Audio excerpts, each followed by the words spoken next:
You're back, Elmo. You're back. Maybe in a different form. You reincarnated.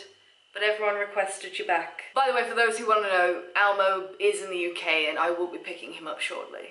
Okay, so today I wanted to jump on and talk about gap years because it's definitely a theme that I hear a lot of. Should you, shouldn't you? Is it the right thing for me? How am I going to get money? How am I going to make money? So if you don't know, a gap year is basically a 1 year break you take off from college or before you go to university. So for me, once I left school and after I did my A-levels in sixth form, at the ripe old age of 18, I decided to take a year off and defer my entry to university for 12 months. It's a very common thing to do in Europe and in England, and they're not in the same thing. What? I'm aware that some Americans do take gap years as well. So I'm going to run through maybe a few things you might want to ask yourself, a few things you might want to consider if you're sat there right now thinking, wow, my final year is coming up. What do I do? And you know, it can feel like this huge decision and you've got a lot of pressure on you, but the one thing I'll say is just breathe. What you decide right now isn't necessarily going to be the end if you've chosen wrong. So breathe, don't worry about it. So first you might want to ask yourself, why are you going off to college? Why are you going to university? Because if you're watching this video, the chances are that you're considering deferring a year or not going straight away, and there's got to be a reason for that. So what's your reasoning in the first place to go to university? I'm definitely a strong believer that not everyone needs to go to university, that there are so many, like you could take an apprenticeship or do physical jobs and go a different path, self-teaching yourself, you know. Have you, I'm sure you have, I'm not going to patronize you, considered other avenues? Is university the be-all and end-all for you? Do you need that degree? So you just need to look at your goal, look at the path you can see in your head, like pretty much career-wise, that's why people generally go to college. Ask yourself whether university is 100% necessary for your path. Now, I am aware that without a degree, especially in America, from what I've heard, is you can't even get like a job. Like some people say you can't get a waitressing job without a degree. Is that true? Is that it's becoming really hard now? And even with a degree, because everyone's got one, it feels that these days, like, who doesn't have a degree? Yeah, I'd be very interested in that. Let me know down below. Once you've figured out how passionate you are about college/university and all that, you need to ask yourself, why do you want to take a gap year? You're obviously feeling conflicted. You need to balance the pros and cons. So why a gap year? Did you want to travel the whole 12 months, travel a little bit of it? Is that what's pulling you, is the traveling? For anyone who's new here, let me quickly run through my story. Like I said, I did take a gap year, so when I was 18 to 19, I was basically working 3 jobs for that whole gap year, and I took 1 month away where I went and explored Greece, and then came back. I deferred my entry beforehand, so I had a date to be back by, and then I went to university.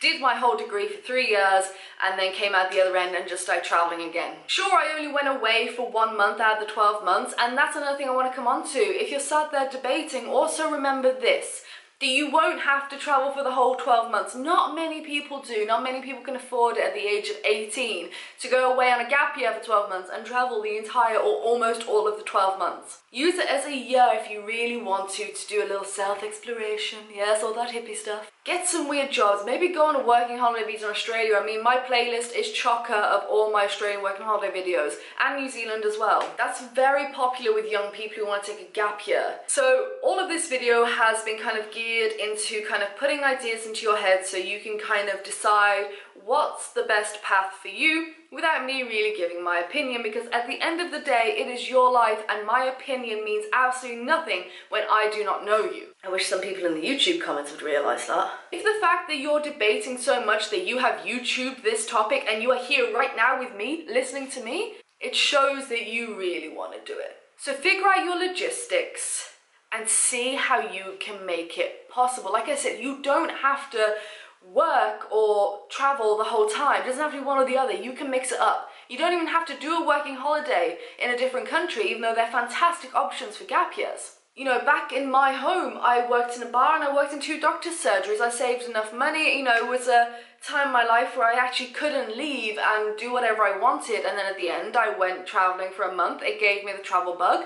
I went to university, and every summer during my university holiday break, summer break, I used to go away for a couple of weeks somewhere in Europe on a stupidly cheap flight. So don't feel like your life always has to be one or the other. You can combine different things. Just think about why you want to get a degree and why you want to take a gap year, and write down a piece of paper. And in my opinion, if you have the chance to do something like that, 100% do it. Because what's the worst that can happen? The only thing that could happen is that you realize what you actually want to do in life, and it isn't a degree. Congratulations, you have just saved yourself from thousands upon thousands, tens, hundreds of thousands maybe, dollars worth of debt. Congratulations, I wish I was in your shoes. So that's the worst that could happen. That's what I told myself before I went traveling in Australia, when I hung my degree up on the wall after wanting to be a doctor for so long and walked away 4 years ago. I walked away from it with the attitude of, what's the worst that could happen? Well, do you know what's happened?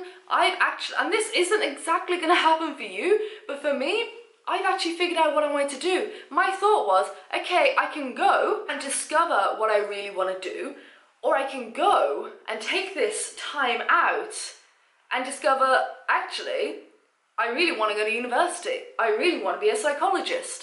You find out either way. And trust me, the school of life, or whatever cheesy way you want to put it, it's going to teach you a hell of a lot, all right? So I choose the University of Life every day over an actual university, even though those 3 years at university were some of the best years of my life, honest to God. That's why I kind of did both. I got a degree and now I'm traveling. You've got to make a decision of what is best for you, and I hope this kind of video helped you. I gave you some food for thought and just gave you something to think about. That was the point of this video. I didn't want to come on and tell you what to do because I'm in no position to do that. If you have any concerns or questions or experience, then please let people know down below. Get chatting, I'll be replying to people. Yeah, I think this is definitely a subject that people want to talk about, especially when the time comes up where you've got to decide if you're going to be applying for uni or if you're going to be deferring. My channel is absolutely chock-a-block with videos about traveling the world on a budget, going on working holiday visas, gap years, all that kind of stuff, and you can follow my journey for the past 4 years right here on the YouTubes, and I'll see you in a couple of days. Enjoy! Bye-bye!